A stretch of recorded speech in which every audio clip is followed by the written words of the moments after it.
Zdrave biljke počinju od kvalitetnog tla. Prirodni preparati za prihranu ne samo da poboljšavaju strukturu tla, već i osiguravaju esencijalne hranjive tvari bez upotrebe sintetičkih hranjiva.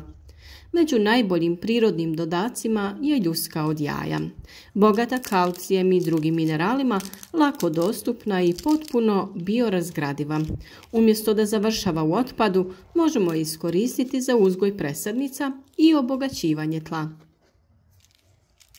Svaka biljka treba kvalitetno tlo bogato hranjivim tvarima kako bi mogla rasti snažno i zdravo.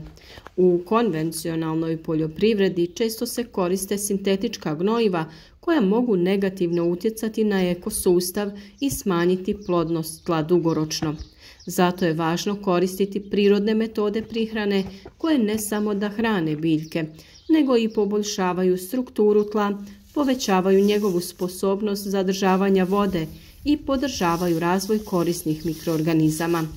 Na našem kanalu dajemo vam upravo takve savjete, pa ih iskoristite. Pridružite se zajednici uspješnih vrtlara. Jedan od odličnih prirodnih dodataka je ljuska od jaja. Bogata je kalcijem i drugim mineralima, lako dostupna i potpuno biorazgradiva. Umjesto da je bacamo, možemo je iskoristiti za poboljšavanje tla, zaštitu biljaka i uzgoj presadnica. U ovom vodiču objasniti ćemo kako maksimalno iskoristiti ljuske jaja u vašem vrtu. Prvo je uzgoj presadnica u ljusci od jaja. Prvi korak je priprema ljuski koje ćemo koristiti kao mini posude za sjetvu. Umjesto da kupujemo plastične kontejnere, možemo ih jednostavno reciklirati.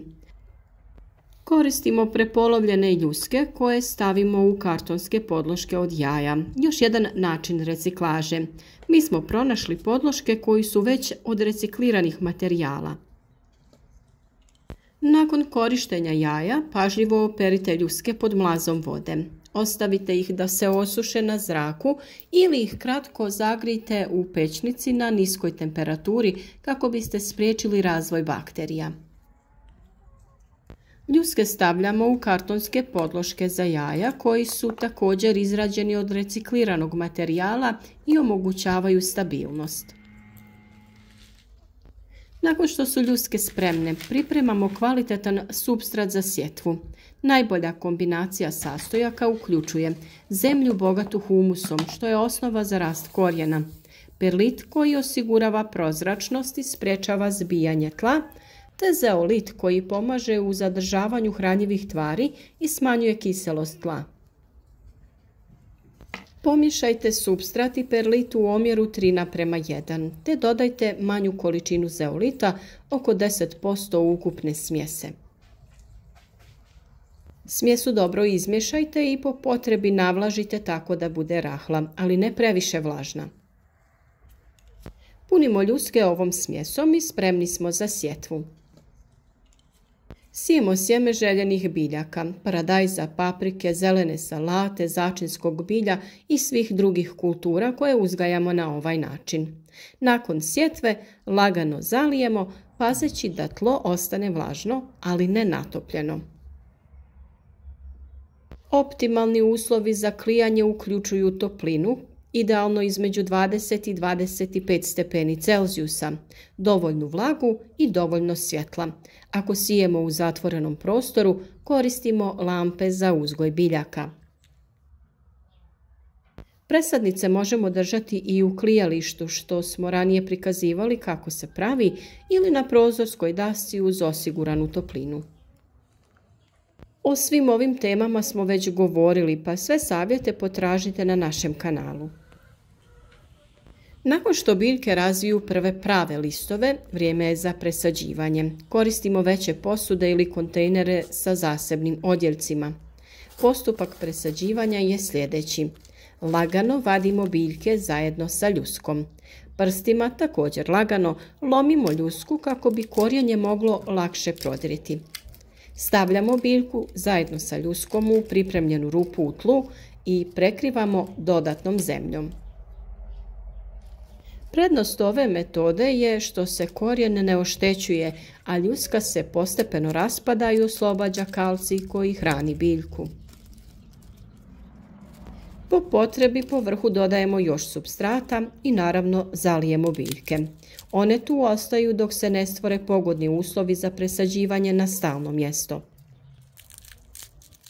Ukoliko se radi o biljkama poput zelene salate, blitve i špinata, njih ne moramo pikirati u veće posude, nego ih jednostavno presađujemo direktno na stalno mjesto na ovaj isti način. Jedan od glavnih razloga za korištenje ljuskih jaja u vrtlarstvu je njihov visok sadržaj kalcija. Ovaj mineral je neophodan za razvoj zdravih plodova i sprječavanje fizioloških problema poput vršne truleži ploda kod paradajza i paprike. Naime, nedostatak kalcija može uzrokovati pojavu tih tamnih, trulih mrlja na plodovima koja se javlja netom pred berbu plodova. To se naziva vršna trulež i može uzrokovati velike štete na nasadu. Kalcij je također važan za razvoj jakih staničnih zidova biljke, što poboljšava otpornost na bolesti i štetnike. Postoje dva efikasna načina korištenja ljuski za dodavanje kalcija u tlo. Prvi način upotrebe su mljevene ljuske kao sporo otpuštajuće gnojivo. Naime, ljuske jaja se razgrađuju dosta sporo, pa ih je najbolje samljeti u fini prah prije nego ih dodamo u tlo. Ovaj postupak osigurava postepeno otpuštanje kalcija. Ovo jeste nešto dugotrajniji proces jer morate sakupiti ljuske jaja, pripremiti ih, samljeti ih u fini prah pomoću nekog mlinca za kafu ili mužara, te onda taj prah dodajete u tlo prije sadnje kako biste osigurali ravnomjerno oslobađanje kalcija. Drugi način je fermentirana otopina kalcija od ljuskih jaja i octa ili sirćeta. Kako bi brže imali dostupan kalcij, možemo pripremiti tekuće gnojivo od ljuskih jaja i octa. Postupak pripreme je taj da samljevene ljuske jaja stavljamo u staklenu teglu. Prelijevamo ih sa jabučnim ili alkoholnim octom omjerom 1:2, to jest da ocat bude barem 1 cm iznad ljuski.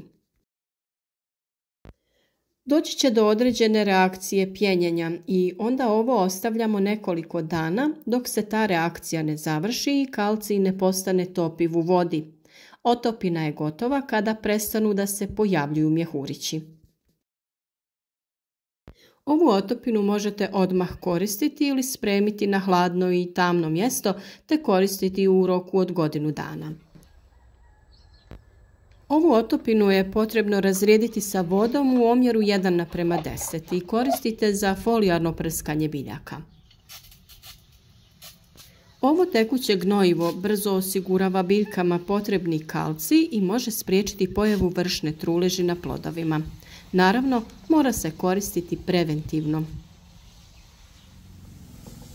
Kada su visoke temperature zraka u toplim ljetnim danima, to je posebno važno, jer korijen biljke tada nije u mogućnosti usvajati kalcij iz tla, pa je prihrana folijarno, to jest prskanjem preko lista, najdjelotvornija opcija. Osim za prihranu biljaka, ljuske jaja mogu se koristiti i na druge korisne načine. Može se koristiti za zaštitu biljaka od puževa. Zdrobljene ljuske stvaraju barijeru koju puževi izbjegavaju. Sitno izlomljene ljuske pospite oko biljaka u vrtu koje puževi vole i spriječite kretanje puževa. Tu je naravno i kompostiranje. Ljuske obogaćuju kompost kalcijem i poboljšavaju pH vrijednost. Možete napraviti i prirodni čaj za sve biljke, bilo plodovite biljke ili cvjetnice. Ljuske se mogu jednostavno namočiti u vodi nekoliko dana i koristiti za zalijevanje biljaka kojima treba više kalcija. Ovakvo hranjivo posebno je pogodno kod prihrane cvijeća, poboljšava čvrstoću i potiče stvaranje i bujnost cvjetova. Recikliranjem ljudskih jaja doprinosimo zdravlju biljaka i poboljšavamo kvalitetu tla na potpuno prirodan način. Bilo da ih koristimo za uzgoj presadnica kao sporo otpuštajuće gnojivo ili u obliku tekuće prihrane, ljudske jaja su izuzetno korisne u organskom vrtlarstvu.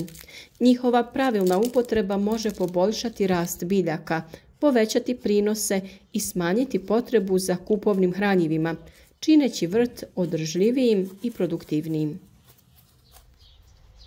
Ukoliko imate viška ljuski od jaja, iskoristite ih na neki od ovih načina. Za još korisnih savjeta posjetite naš kanal i ne propustite ni jedan koristan savjet i važan korak u uzgoju vlastitih biljaka, koje će prije svega biti zdrave, a na kraju i vas učiniti zdravima nakon konzumacije plodova koje ste sami uzgojili. Podržite naš rad sa like i podijelite video sa prijateljima na društvenim mrežama kako bi i drugi imali koristi od naših savjeta.